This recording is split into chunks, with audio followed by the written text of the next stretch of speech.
So hey guys, welcome back to Hasan SSC वाला। और हम लोग देख रहे थे date and revision series time and work 3 दिसंबर।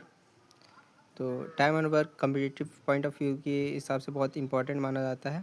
और the source of information is taken from page number 225 of Adda 24/7 ACE SSC arithmetic ebook Adda 24/7। तो इसका लिस्ट ऑफ पॉइंट्स क्या है? वन वर्क अगर डी डेज में किया जाता है तो एक दिन में जो वर्क किया जाता है वो 1/d होता है।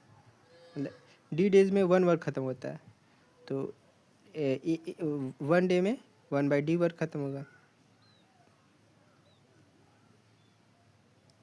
डी डेज में 1 वर्क ख़त्म होता है तो 1 डे में 1/d वर्क ख़त्म होगा।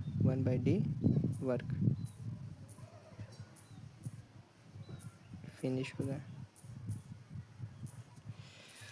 ए टेक्स ए डेज और बी टेक्स बी डेज। मतलब ए कोई काम ख़त्म करने ए दिन लेता है ए डेज, बी डेज लगता है। तो ए प्लस बी अगर साथ में काम करे तो A B by A plus B days लेगा।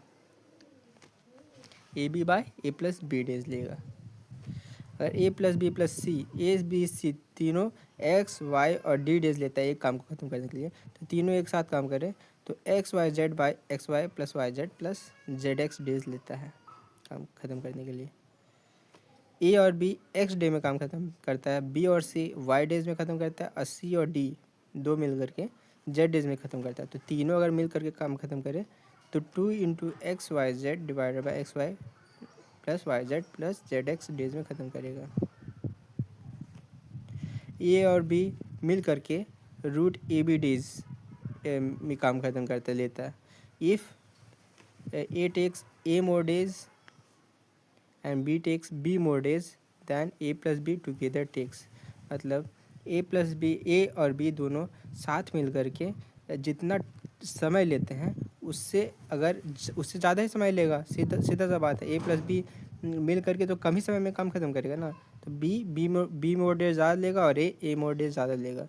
तो साथ में मिल करके जो काम ख़त्म कर रहा है दोनों मिल करके साथ में, तो वो होगा रूट अंडर ए बी, वो कम वैल्यू का होगा। वेज रेशियो में A share by B share is to C share. Wage ratio में सबका शेयर निकालने का होता है। मतलब पार्टनरशिप में अगर काम कर रहे हैं तो सबका वेज का शेयर निकालने का होता है। तो वो कैसे निकलता है? D2 is to D1 is to D3।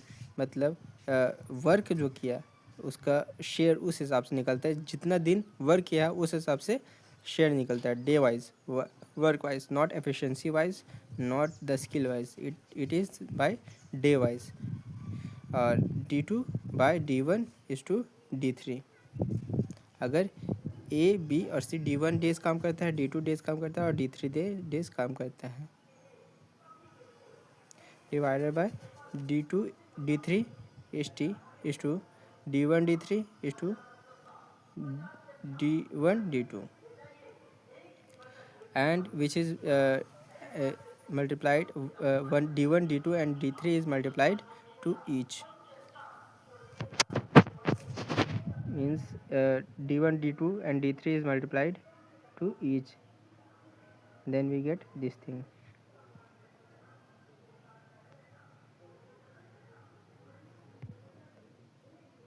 Wage ratio A B C takes X Y and Z days, ठीक है। ए एक्स डेज लगता है, बी वाई डेज लगता है और सी जेड डेज लेता है। तो ए प्लस बी और सी तीनों मिल करके कॉन्ट्रैक्ट के लिए आर अमाउंट लेते हैं, आर रुपीज़ लेते हैं। तो ए का शेयर क्या होगा?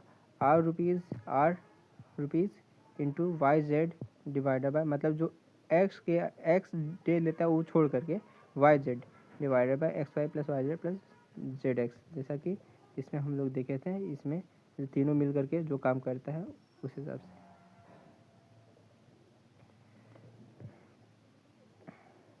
आर इंटू जब ये काम नहीं करेगा तो वो सब कितना अर्निंग करेगा उस हिसाब से इसको शेयर मिलेगा। बी इंटू बी का share is equal to R into Y छोड़ करके X Z divided by X Y plus Y Z plus Z X. C के लिए वही आर इंटू जो रेवेन्यू होगा, कॉन्ट्रैक्ट का रेवेन्यू, टोटल रेवेन्यू सबका मिला करके कॉन्ट्रैक्ट का revenue into X Y by X Y divide by X Y plus Y Z plus Z X. A takes A अगर एक्स डे लेता है और ए प्लस बी मिल करके वाई डेज लेता है और दोनों का इनकम होता है ए रुपीज़, तो ए का शेयर हो जाएगा ए इंटू साथ में जो मिल करके किया A into Y, total income divided by X के डेज, वो ए का शेयर हो जाएगा। अब बी का शेयर हो जाएगा A into X minus Y, X क्योंकि ज़्यादा दिन लेगा तो मतलब बचा हुआ डेज का डिवाइडेड बाय वाई का शेयर होगा बी का, बचा हुआ शेयर बी का होगा और टोटल शेयर होगा ए का होगा divided by x. E efficiency is inversely proportional to time where work is constant. P is n times efficient to Q, अगर P अगर n times ज़्यादा efficient है तो कम समय में काम खत्म कर देगा, तो P takes 1/nth time and Q takes that Q takes to complete the same amount of work। सीधा बात है। M1 अगर M आदमी लगे रहते हैं और D डेज में लेते हैं और H आवर में काम खत्म करते हैं एक वर्क को, तो डिवाइडेड बाय वो work is equal to M2 days into D2 days into H2 days divided by their work. Work इसमें अलग हो जाएगा, अगर M D और H तीनों में से कुछ भी अगर अलग है तो वर्क अमाउंट अलग हो जाएगा ताकि वो बैलेंस हो जाए, और ये इक्वेशन आता है। यहाँ पर वेज रेशियो के फॉर्मूला में थोड़ा मिस प्रिंटिंग आ गया था, जिसमें ए शेयर बी शेयर और सी शेयर आता है। Inverse of D1 D2 and D3 days by A B and C. So इन सभी को D1 D2 D3 से मल्टीप्लाई करने के बाद जो ईच शेयर आता है D1 D2 मतलब product of other to persons का वर्किंग डेज, मतलब अदर टू पर्सन का वर्किंग डेज का प्रोडक्ट मिलता है पर्सन को। सिमिलरली इसमें भी अदर टू पर्सन का वर्किंग डेज का प्रोडक्ट मिलता है शेयर को,